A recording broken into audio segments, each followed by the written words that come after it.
देख रहे हैं फर्स्ट लुक बिहार और मैं हूं निशा श्री। और जैसा कि आप जान रहे हैं कि मुजफ्फरपुर के गाय घाट में चुरनिया नाम का जो एक गांव है, वहां पर किस तरह से एक पुलिस के द्वारा की गई फायरिंग में एक जो व्यक्ति हैं, बुजुर्ग व्यक्ति, उनकी मृत्यु हो गई और उसके बाद कितना बड़ा जो है वो हंगामा फैल गया है। सबसे बड़ी बात कि वो जो पुलिस अधिकारी थे जिनके ऊपर की ये आरोप लगाया गया था, उनको एक जगह से पुरस्कार मिलना था, लेकिन इस घटना के बाद उन सब पर अभी जो है फिलहाल के लिए विराम रख दिया है।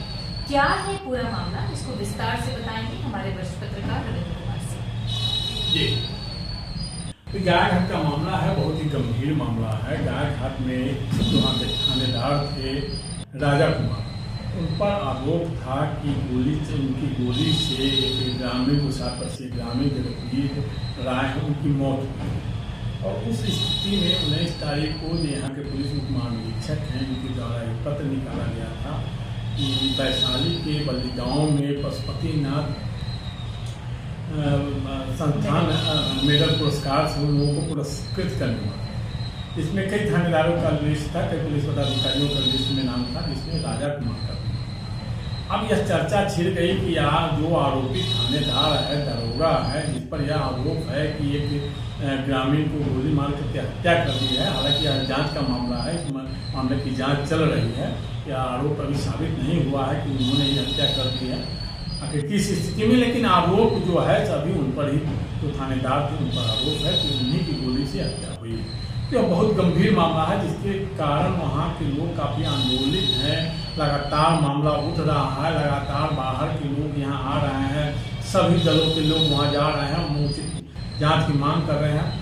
यहाँ तक कि यहाँ के जो जिलाधिकारी सुब्रत कुमार सेन हैं, उन्होंने भी इस मामले को गंभीरता से लिया है और एक दंडाधिकारी को नियुक्त कर दिया है कि जाँच की विस्तृत जाँच रिपोर्ट उनसे मांगी गई है कि जो भी दोषी हो उन पर कार्रवाई की जाएगी। उस स्थिति में जैसे ही यह लेटर वायरल हुआ कि उन्हें पुरस्कृत किया जाएगा, तो पहले चर्चा का विषय बन गया आखिर एक तरफ जिस पर हत्या का आरोप है उसको पुरस्कृत कैसे कर दिया जाएगा। लेकिन इसी बीच 25 मार्च के दिन फिर पुनः DIG का आदेश निकला है, जिसमें यह बताया गया है कि उन पर गाय घाट में एक कांड दर्ज है उस राजा कुमार पर, वहाँ के थानेदार थे, और उन पर जो आरोप है जिसके कारण उन्हें इस पुरस्कार से वंचित कर दिया जाएगा, उनको यह पुरस्कार नहीं मिलेगा। अब यह तय हो गया है कि राजा कुमार को यह पुरस्कार नहीं मिलेगा, लेकिन मामला गंभीर है, उन पर जांच चल रही है, उन पर कार्रवाई हो सकती है। तत्काल राजा कुमार को निलंबित भी कर दिया। चलिए, इस बात से तो लोग संतुष्ट हैं कि अब जो जिनका ऊपर आरोप था उनको अब किसी तरह का कोई पुरस्कार नहीं मिलने जा रहा है, लेकिन कहीं ना कहीं जो पुलिस के द्वारा की गई फायरिंग, जैसा कि पुलिस का कहना है कि एक हवलदार को पकड़ लिया गया था और उसके बाद उन्होंने फायरिंग की, लेकिन फिर जो पीड़ित हैं उनके परिवार के लोग और गांव के लोगों का कहना है कि नहीं, हिरासत में जो है वो उनको जानबूझकर मारा गया है। इसके संदर्भ में क्या कहेंगे, इसके ऊपर फिर आपकी क्या प्रतिक्रिया? देखिए, पुलिस पर अक्सर इस तरह का आरोप लगता रहता है। कई बार कांटी में ही पुलिस हिरासत में जो है एक ग्रामीण को मार दिया गया था, जिस पर ठीक है उस पर आरोप था, जो युवक अपराधी था, लेकिन किसी को मार देने का अधिकार तो पुलिस को है नहीं। पिटाई करके पीटते उसको मार, ऐसा पहले भी हथौड़ी थाना में भी एक दरोगा थे, वो भी मतलब किए थे। मनियारी थाना में मामला आया था, कई मामला इस तरह के आए हैं मुजफ्फरपुर में, अन्य जिलों से मामला आता रहता है कि रूनी सेतु में भी आया था। रूनी सेतु में भी एक माले नेता को हाजत में ही पीटते मारा और उन पर जैसे हत्या का आरोप भी लगा और थानेदार पर हत्या की प्राथमिकी भी लगी। तो इस तरह के पुलिस वाले पर आरोप लगता रहता है। पुलिस वाले ऐसे करते भी निरंकुश हो जाते हैं, कभी कभी वर्दी के क्या घमंड में निरंकुश हो जाते हैं। इस तरह की घटना का अंजाम देते हैं, जो आरोप पुलिस पर लगता आया है। तो यह आरोप कहीं से मतलब यह आरोप क्या है, पुलिस की जो यह कार्रवाई है कहीं से उचित नहीं है। पुलिस में भी मानवीय संवेदना होनी चाहिए। ठीक है, आप अपराधी को पकड़ने गए, उसका तरीका अपराधी को पकड़िए। अगर मान लीजिए गांव वाले आपको हमला बोलते तो और पुलिस वालों को बुलाइए, गांव को चारों तरफ से घेर लीजिए, उस अपराधी को पकड़िए, ना कि आप गोली चलाकर किसी की हत्या कर दीजिए, किसी निर्दोष की हत्या कर दीजिए।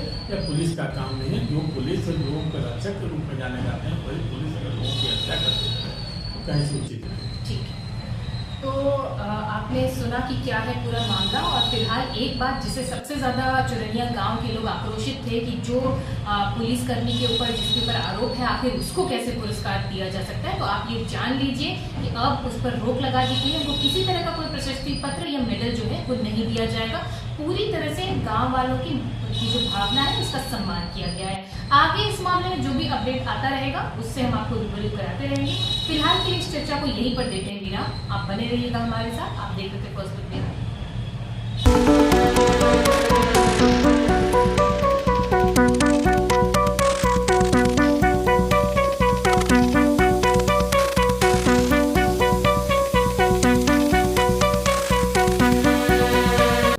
डी फार्मा स्टूडेंट्स अब हो जाइए तैयार। आपके लिए है बहुत अच्छी खबर कि अब केवल डी फार्मा स्टूडेंट्स को ही मिलेगी फार्मासिस्ट की जॉब। तो ये कोर्स करने के लिए आपके पास है 2 choices. DPS group of institutions के किसी भी कॉलेज में एडमिशन लेकर के आप घर बैठे कर सकते हैं ऑफलाइन कोर्स, या फिर आप कर सकते हैं ऑनलाइन क्लासेस। और उससे भी अच्छी बात ये है कि डीपीएस ग्रुप के कॉलेजेस जो कि हैं इन 5 शहरों में, रांची, दुमका, देवघर, मुजफ्फरपुर और सीतामढ़ी, इन 5 शहरों के किसी भी कॉलेज में एडमिशन लेकर आप किसी और शहर में बैठ करके ये कोर्स कर सकते हैं। आपको कॉलेज के नाम और डिटेल्स मिल जाएंगे वीडियो स्क्रीन पर, और बाकी किसी जानकारी के लिए दिए गए नंबर पर कॉल करें। तो मुझे कमेंट सेक्शन में बताना ना भूलें कि आखिर आप किस शहर में एडमिशन ले रहे हैं।